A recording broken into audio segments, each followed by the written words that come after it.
Avançamos para o programa desta sexta-feira. Seja bem-vindo e convido a ficar desse lado até bem perto das 4. Vamos aqui abordar alguns assuntos do seu interesse e, claro, que dizem respeito à sua saúde e bem-estar. Já sabe que pode telefonar para participar em direto, esclarecer aqui as suas questões ou partilhar connosco também o seu testemunho através do número de telefone 22 508 3297 e pode ligar a partir deste momento ou também enviar a sua pergunta, o seu caso, para o endereço de e-mail consultório@portucanal.pt. Já sabe que bem perto das 4 vamos saber qual é o assunto que está em destaque e a viagem que promete então o Viver Aqui de hoje, nesta tarde de sexta-feira. Avançamos então à conversa com a doutora Alexandra Matias, médica ginecologista e obstetra, a quem agradeço. Muito obrigada, Sra. Doutora, por estar connosco. Junta-se também o doutor António Salema, sexólogo e psicólogo clínico. Muito obrigada, Sr. Doutor. Um gosto tê-los aqui no consultório. Muito obrigada. Sra. Doutora, começava por si, porque de facto são números muito expressivos. Em Portugal, 1 em cada 5 homens e mais de metade das mulheres sofrem de algum tipo de disfunção sexual. Podemos começar pela definição. O que é disfunção sexual, não é? Olá, Alexandra. Mais uma vez estamos aqui. Acho que estamos a começar bem esta pós-contrée, não é? Sem Portanto, dúvida, estamos sim. aqui, muito gosto. Ora bem, acho que a ideia de, no fundo, desta forma, quase comemorarem este Dia Nacional da Saúde Sexual, que é uma coisa de que se fala pouco, ou que se tem alguma prurida, alguma vergonha de falar, mas realmente, e disse muito bem, é demasiado frequente.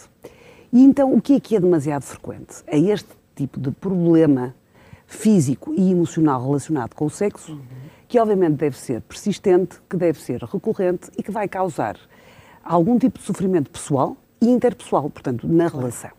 E aí vamos falar de disfunção sexual. Ela é bastante abrangente porque vai desde o compromisso, por exemplo, do desejo sexual, da excitação sexual, da dificuldade em atingir o orgasmo, claro. E uma coisa até que está muito mais relacionada com a minha parte da ginecologia, a dor no ato sexual. Portanto, tudo isto junto vai dar a disfunção sexual e é verdade o que disse, 25, 60%, talvez aqui o Dr. Salema nos possa até corrigir, em alguma fase da vida vai haver algum tipo de disfunção sexual. E, por exemplo, também naquilo que me diz mais respeito, eu noto isso muito, por exemplo, no pós-parto, em Sim. que há uma alteração da imagem da senhora, está mais gordinha, perdeu as formas, tem os seios maiores, as hormonas estão muito mais para a criança do que propriamente para o parceiro, como está a amamentar, há muita prolactina, pouco estrogénio, há mais secura vaginal, portanto é uma fase, digamos, da vida da mulher que pode haver uma disfunção sexual e lá está. As senhoras já nos conhecem depois de 9 meses de gravidez e estão à vontade para abordar isto. Ou então, no outro extremo, a menopausa, em que a senhora também muitas vezes tem uma alteração da sua autoestima, porque, por exemplo, os grandes lábios sofrem alguma atrofia, porque os pequenos lábios podem crescer, porque pela falta de estrogénio, devido a este apagão hormonal que é a menopausa, pode haver atrofia vulvovaginal, pode haver secura vaginal e, portanto, dor nas relações. Portanto, temos aqui duas fases que não são exatamente, não podemos dizer que seja uma doença, não é patologia, mas é uma disfunção, porque vai ser alguma coisa que vai repetir-se no tempo, claro. Que é recorrente, que afeta realmente a qualidade da vida sexual, digamos, do casal, e que vai ter repercussão com o sofrimento pessoal e interpessoal, como eu dizia. E de facto, se falasse com mais clareza sobre este assunto, percebíamos que é mais frequente do que aquilo que nós podemos imaginar. Muito mais. No campo da sexualidade, como dizia muito bem, existe sempre este receio, até algum tabu, não é?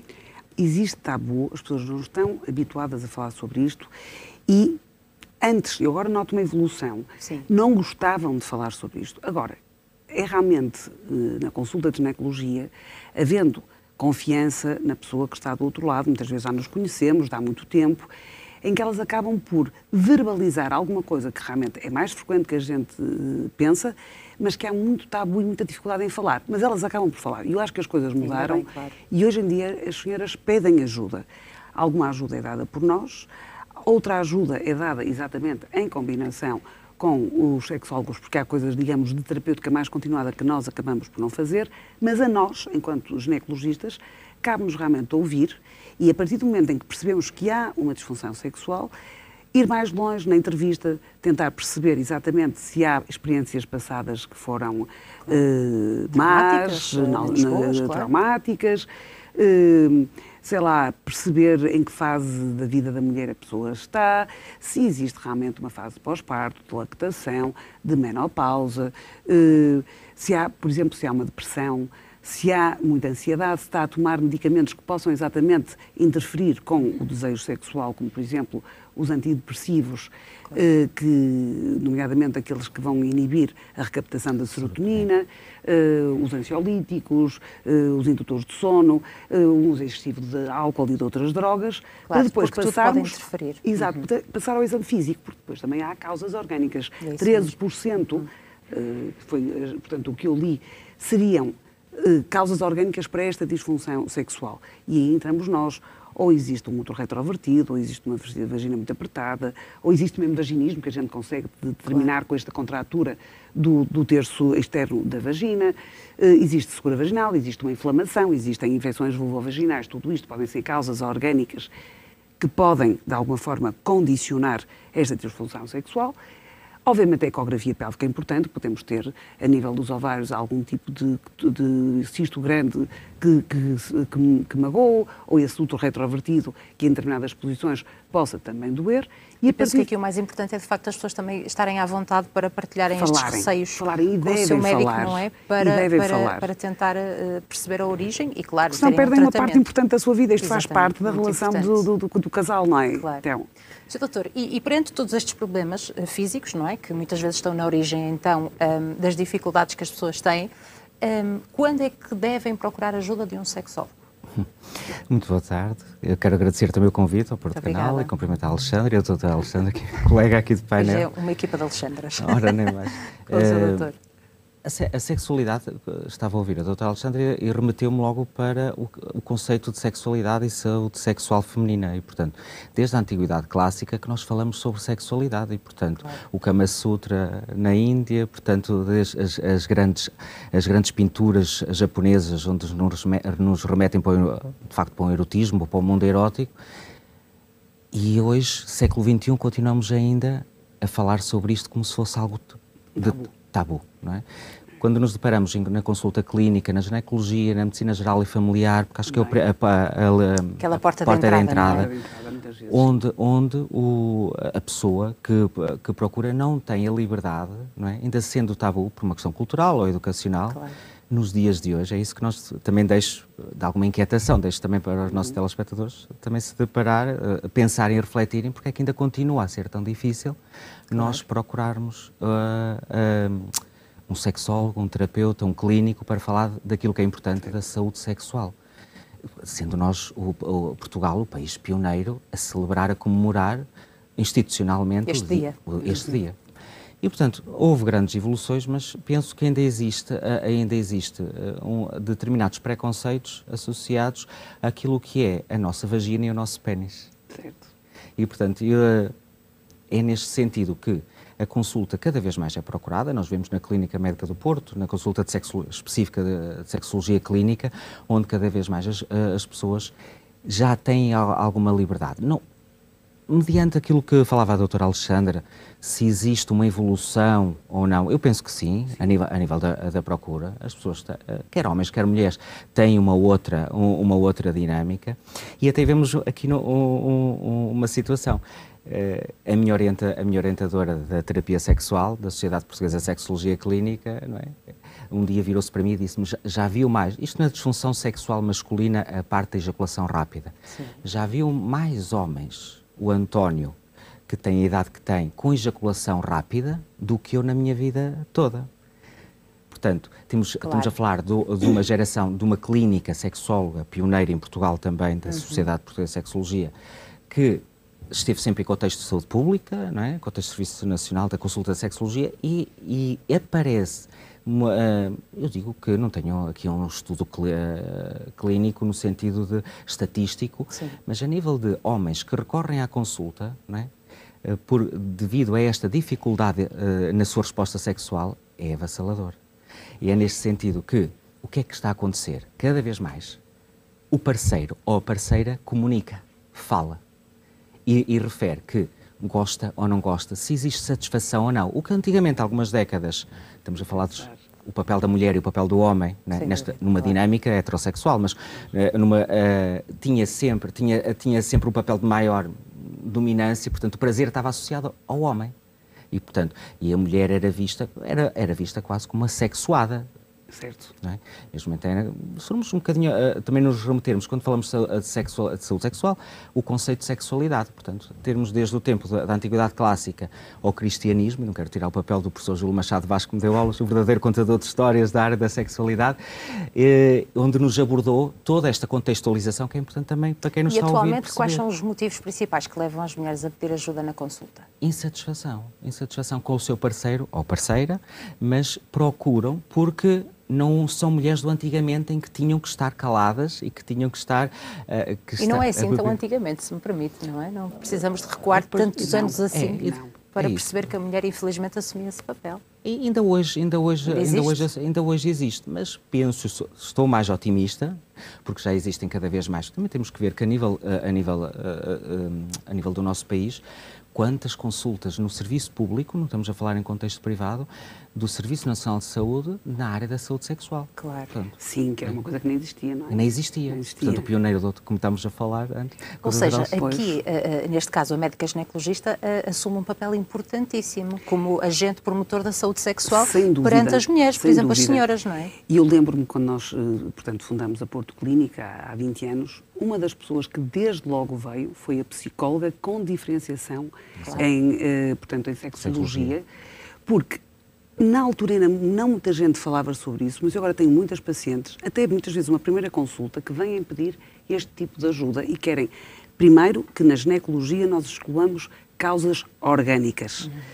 Claro. E depois, claro, que a gente vai fazer a entrevista e vai perceber todas as outras causas emocionais que estão por trás. E nós estamos numa fase um bocado complicada e eu acho que o Dr. Salema tem essa noção.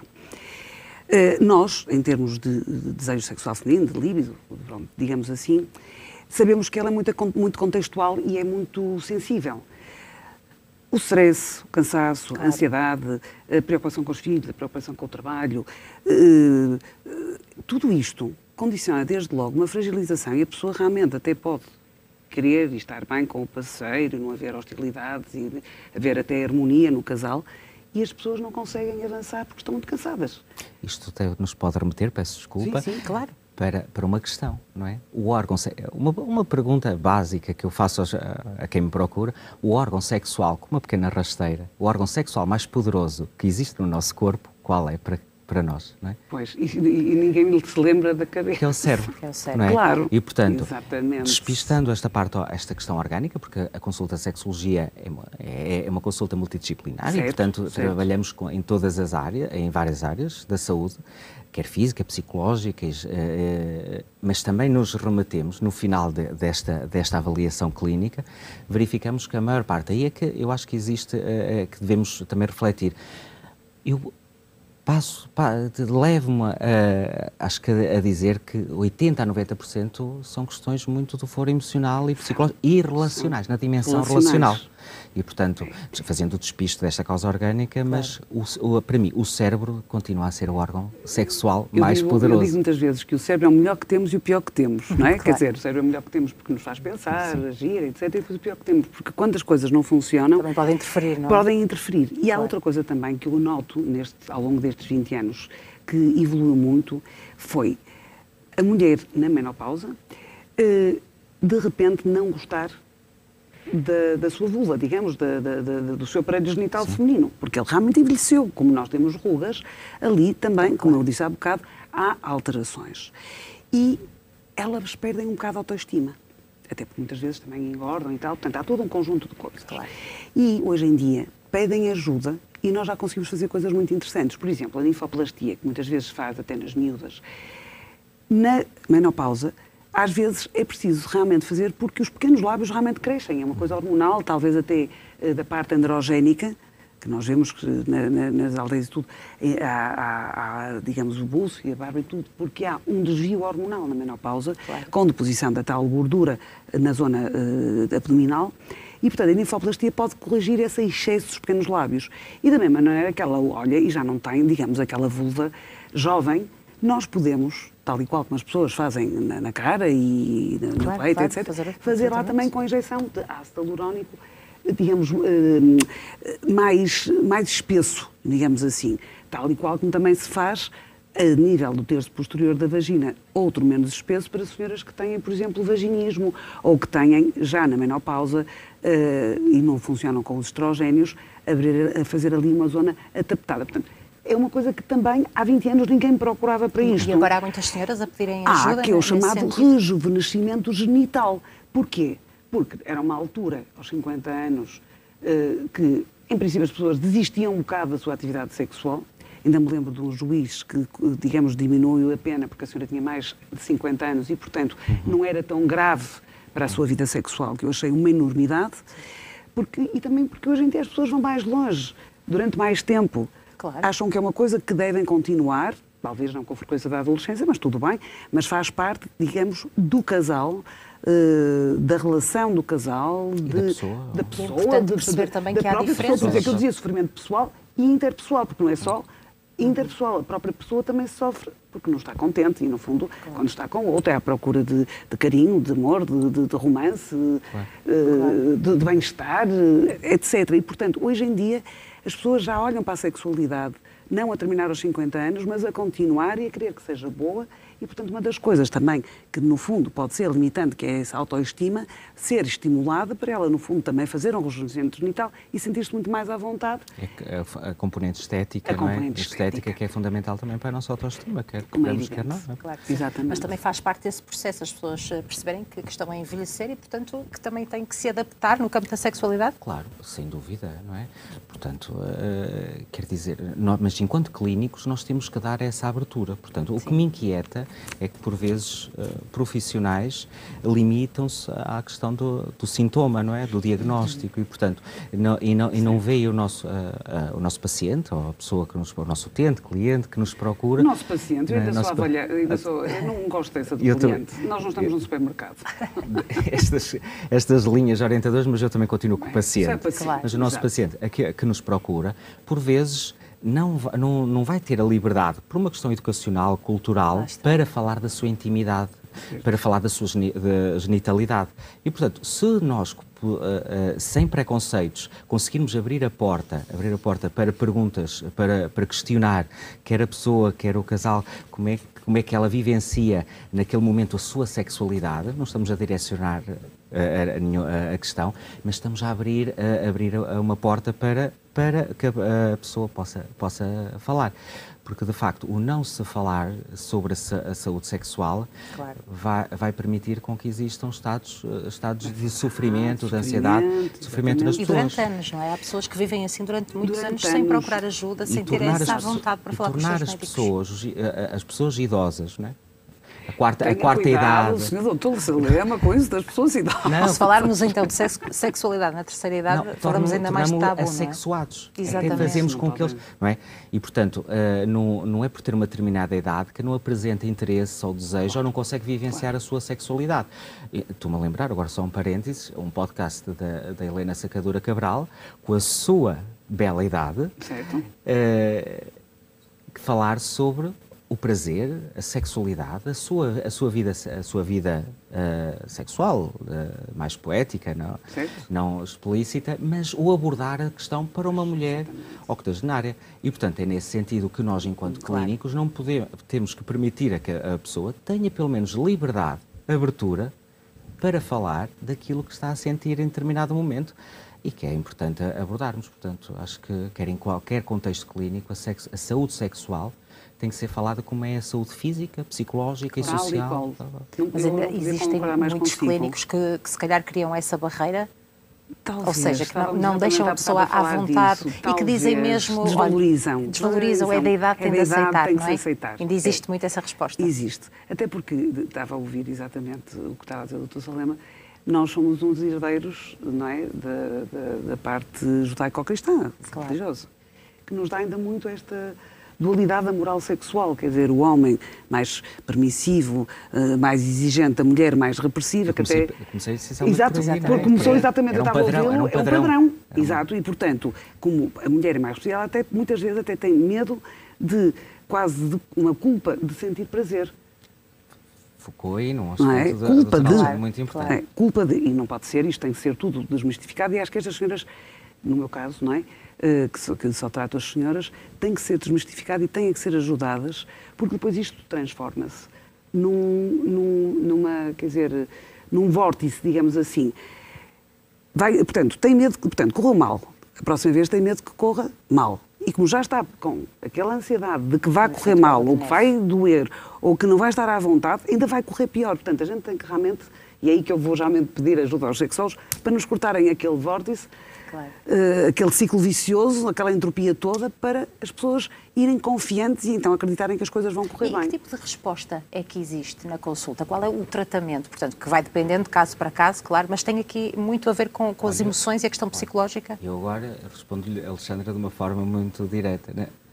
Na minha experiência clínica não existe uma resposta, porque a sexualidade da Alexandra, e podem ser do mesmo género e da mesma faixa etária, é totalmente diferente. Portanto, o gosto que eu tenho pela área da sexologia é porque, de facto, cada hora de consulta, não é toda uma dimensão única e individual. Claro. Portanto, a minha resposta, e aquilo que eu aprendi, não com os livros, mas sim com a prática clínica, é mais importante, a meu ver, mas que de facto é que a sexualidade não é escrita na teoria, é escrita na história clínica que eu recebo. Temos dimensão psicológica, temos uma dimensão física, orgânica, uma disfunção, temos uma comorbilidade com doença oncológica, que muitas vezes não se fala na sexualidade do casal, a nível oncológico, claro, onde a sua autoimagem, onde toda a parte da sua autoestima vai ficar defraudada pelo problema, vai ficar no seu problema oncológico que a tratar. Temos uma dimensão relacional, temos uma dimensão afetiva, é tudo muito subjetivo e, portanto, na abordagem da terapia sexual nós temos que avaliar em que dimensão é que aquela mulher ou aquele homem se encontra naquele momento de vida. E, portanto, aí nós aí direcionamos um caminho.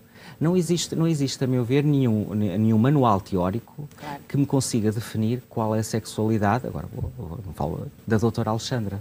Só a doutora Alexandra, na partilha, na consulta, na sua vivência, não é que pode... Porque nós temos mulheres menopáusicas, pós-menopáusicas, com elevados níveis de excitabilidade e lubrificação e que têm desejo sexual, e temos mulheres com 30 anos em pleno auge da sua sexualidade em que não sentem qualquer tipo de satisfação ou prazer ou interesse. Portanto, temos que especificar de uma forma muito individual, muito casuística, e é nesse sentido que é o nosso papel, que leva tempo, porque não temos... Aí eu penso... medicina geral e familiar temos 15 minutos de consulta num cuidado. Portanto, não é suficiente. O estarmos a despir, não é? Até despir a senhora idosa. Claro. É difícil para fazer um exame ginecológico, quanto mais para falar da sua intimidade afetiva, sexual e como é que ela vivencia. Portanto, estamos a olhar, estão a ver que nós estamos aqui nestes pequenos momentos e já passou o tempo. Passou-se. Falou aqui num ponto também muito importante. Falamos de disfunção sexual, pessoas que, por exemplo, não têm prazer, não conseguem estar em casal, mas também no caso de uma jovem, por exemplo, no auge dos seus 30 anos, que não tem vontade, nem quer ter a sua vida sexual ativa e, portanto, esse também pode ser um problema, ou não? Não é um problema. E está no seu direito. Está no seu direito? Está no seu direito. Mas quer dizer que há algum problema físico, algum problema... Eu acho que depois é um trabalho, está no seu direito, mas no sentido de nós depois fazermos também toda uma procura, uma busca, não é? O que é que ele levou a não à busca do prazer e, portanto, acho que é uma avaliação que tem que ser com algum critério e, portanto, claro, onde é que paira o prazer, onde é que paira o meu desejo, claro, não é? Uhum. Mas isso será é uma coisa que existe primária ou secundária? Se existiu sempre, ora, nem mais, não é? Ou se foi secundária, então tem que se perceber porque é que aconteceu, foi um trauma. Há problemas relacionais. A causa um bocadinho mais para trás, não é? E depois há bocado, estava muito bem aqui o doutor Helena a falar, que é também uma coisa que não se fala, que é exatamente a sexualidade na doença oncológica. Porque, por exemplo, a história da cancro da mama, cada vez há mais, com um bocado a amputação, a história do tamoxifeno, a secura vaginal, que nós não podemos dar estrogénios para resolver, nomeadamente essa secura vaginal, E depois a própria dimensão de haver uma neoplasia, de haver o problema dos tratamentos com os citostáticos, a radioterapia, etc.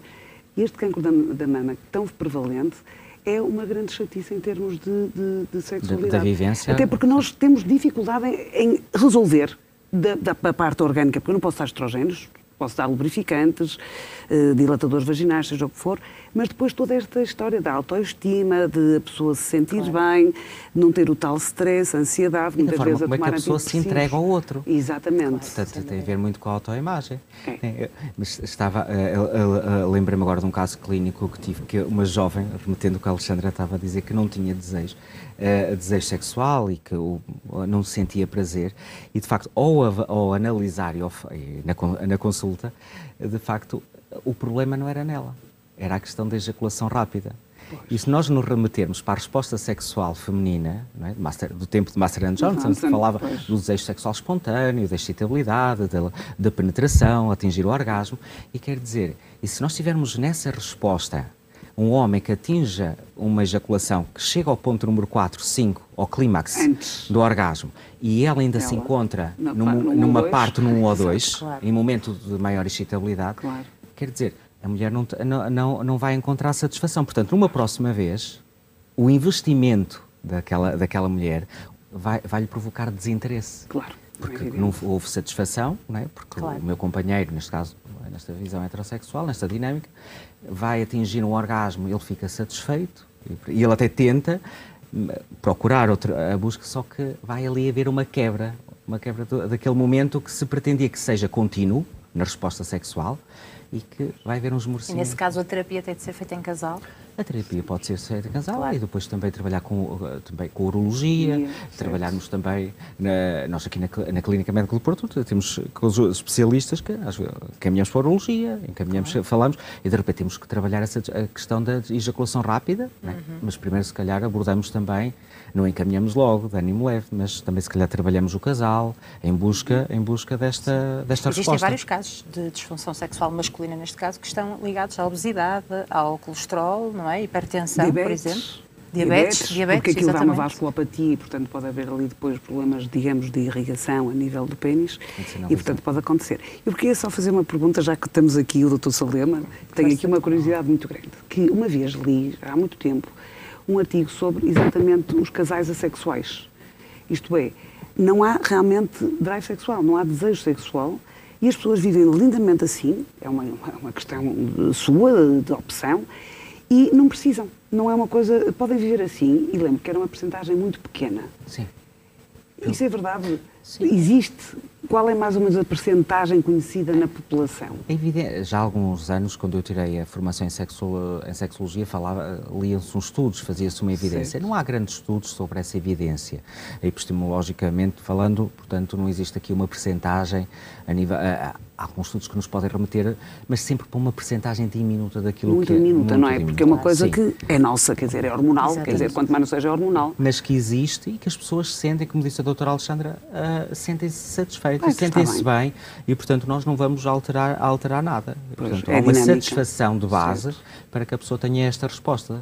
Esta resposta que vai de encontro à não busca de uma dinâmica sexual. Sem dúvida. Teríamos muito mais para conversar, isso é certo, não é? Mais temas aqui para abordar. Vamos ouvir os nossos telespectadores, mas a conversa continua depois de um curtíssimo intervalo. Antes de mais, muito obrigada mais uma vez pela vossa presença. Vamos fazer então uma curtíssima pausa, são apenas alguns minutinhos, mas eu recordo que pode também juntar-se a esta conversa, partilhar o seu ponto de vista e também fazer aqui uma pergunta relacionada com ginecologia ou sexologia. 225083297, o número de telefone que está à disposição desde que iniciamos o consultório de hoje. Pode também fazer a sua partilha através do endereço de e-mail consultório@portocanal.pt. Vamos então fazer um curtíssimo intervalo. Até já.